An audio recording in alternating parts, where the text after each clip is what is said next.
Bangkan untuk diri saya dan saya pengen bagi ke teman-teman.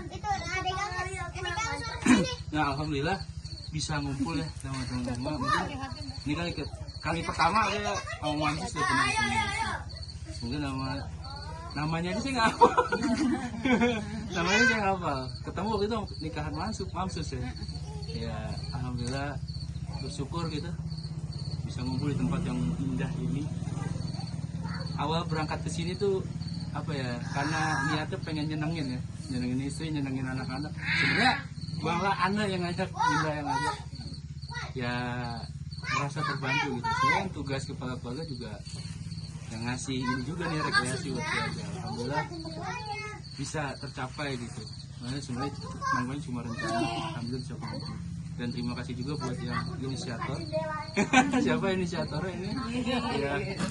Ya ini juga terinspirasi juga dari wah ini anak-anak harus mulai diajak outing supaya mengurangi gadget. Wah setuju juga. Sebenarnya anak juga udah lama punya lihat itu ngajakin saya terus. Cuma memang waktu kesempatan yang direncanakan malah jadi, tapi akhirnya dadakan malah jadi. Syukur alhamdulillah, mudah-mudahan ini bisa jadi rutinitas ya.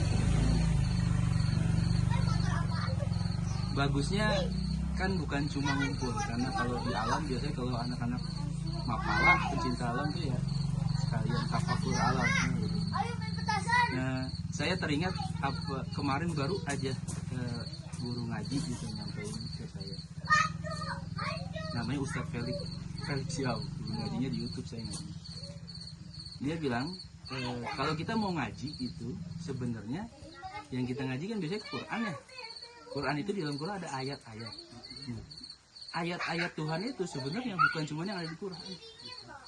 Ayat-ayat Tuhan itu ya ini alam semesta. Makanya kenapa kalau di convert ke dalam bahasa Inggris ayat itu adalah sign, bukan verse. Bukan verse bukan, tapi sign yang lebih tepat. Karena apa? Karena dia tanda.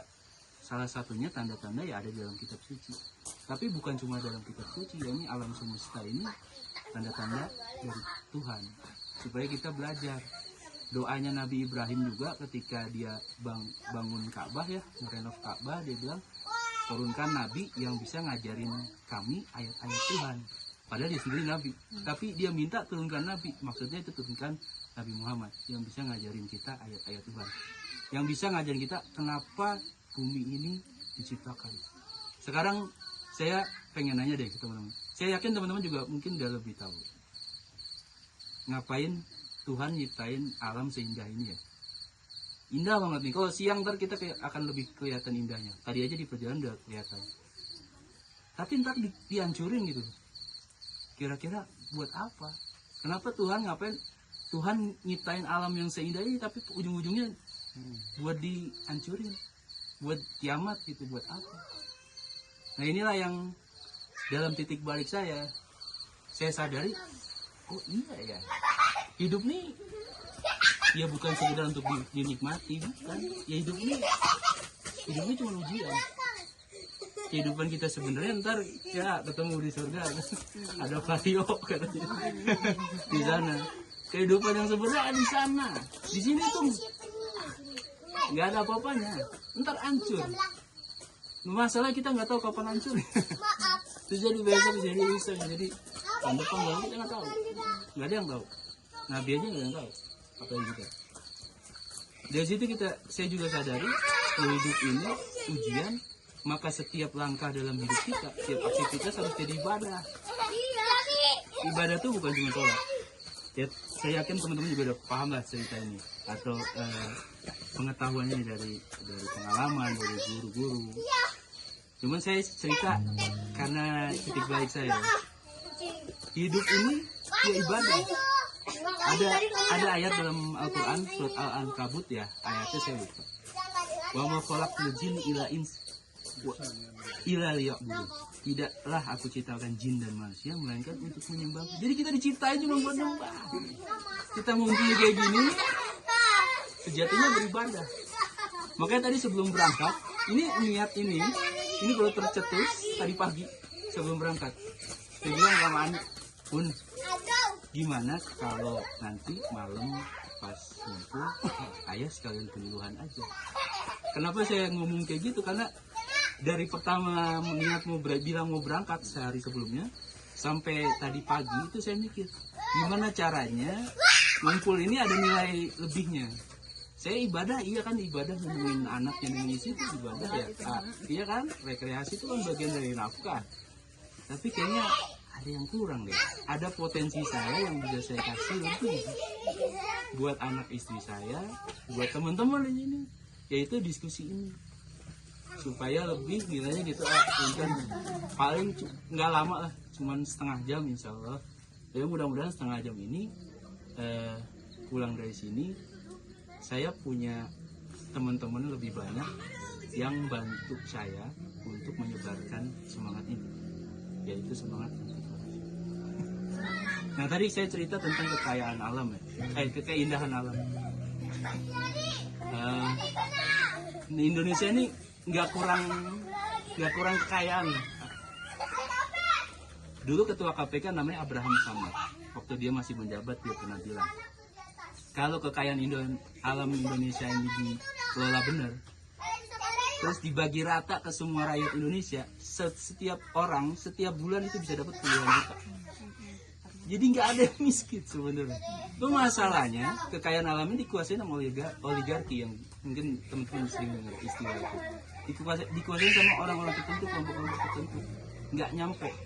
Kalau teman-teman pernah baca berita di Sumatera ada perkebunan kelapa sawit. Ini perkebunan nih, sampingnya ada perkampungan. Hematnya atau sederhananya, ini kan kelapa sawit jadinya minyak goreng. Harusnya penduduk sekitarnya dapat minyak goreng dong, yang bagus, yang murah. Ini enggak. Ini yang dapat tuh minyak goreng kelas paling jelek, yang bahkan nggak ada vitaminnya kata penduduknya. Kan parah. Minyak sawitnya kemana? Iya benar ada produksinya, tapi manfaat penduduk di sekitar itu justru nggak ngerasain manfaatnya. Orang yang asli situ malah nggak ngerasain kekayaan di situ. Ada lagi di Kalimantan, sama perkebunan kelapa sawit juga. Udah turun-temurun penduduk asli situ, masyarakat adat, dia ngambil sawit di hutan adat. Hutan adat tuh hutan yang nggak ada pemiliknya, tapi udah turun-temurun ya dimiliki warga desa itu. Dan nggak pernah ada masalah. Masalahnya muncul setelah ada perusahaan sawit yang ternyata tanpa sepengetahuan masyarakat, hutan adat itu dijual sama oknum pemerintah, dijual izinnya. Jadi si perusahaan satu bisa masuk, bisa ngambil kelapa sawit dari situ.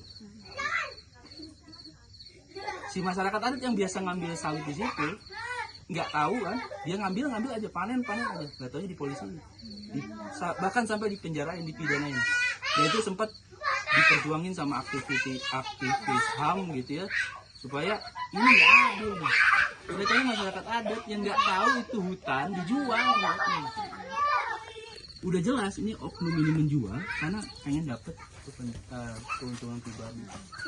Udah jelas oknum pemerintah ini ngejual lahan itu karena dia memperkaya itu korupsi. Jadi korupsi ini mungkin kalau kita di kota-kota besar ya tahulah ada, tapi efeknya mungkin nggak terlalu terasa.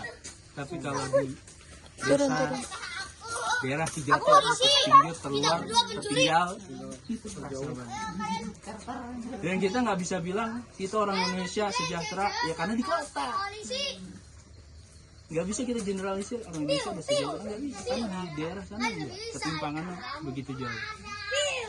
Penduduk miskin di Indonesia ada sekitar 29 juta kalau nggak salah data terakhir. Dan tahun lalu Presiden Jokowi bilang penduduk miskinnya berkurang, jumlah penduduk miskinnya berkurang. Tapi itu langsung dibantah sama aktivis ya, sama pegiat-pegiat ya, kesejahteraan masyarakat gitu. Karena kalau mau ngeliat tingkat kemiskinan bukan cuma dari jumlah orang miskin, harus ngeliatnya dari rasio gini. Ketergantungan orang miskin terhadap orang kaya. Ini saya kasih gambaran gini. Jumlah penduduknya memang, jumlah penduduk miskinnya berkurang. Artinya ada orang yang tadinya miskin pindah jadi yang orang yang sejahtera lah, nggak kaya juga, tapi sudah mapan. Cuman masalahnya yang udah kaya sebelumnya makin kaya. Oligarki tadi, yang miskin makin miskin. Itu rasio gini adalah menggambarkan betapa orang yang makin miskin, orang yang miskin makin miskin, yang kaya, yang sudah kaya, yang dia paling top di atas itu makin kaya. Jadi ketergantungannya makin besar. Jadi apalah ya, kalau ngomongin Indonesia sudah penduduk miskin sudah berkurang, nggak gitu. Itu bukan gambaran sesungguhnya Indonesia sudah sejahtera. Nah, masalah yang terbesar dari penyebab kemiskinan ini adalah korupsi. Saya yakin juga teman-teman udah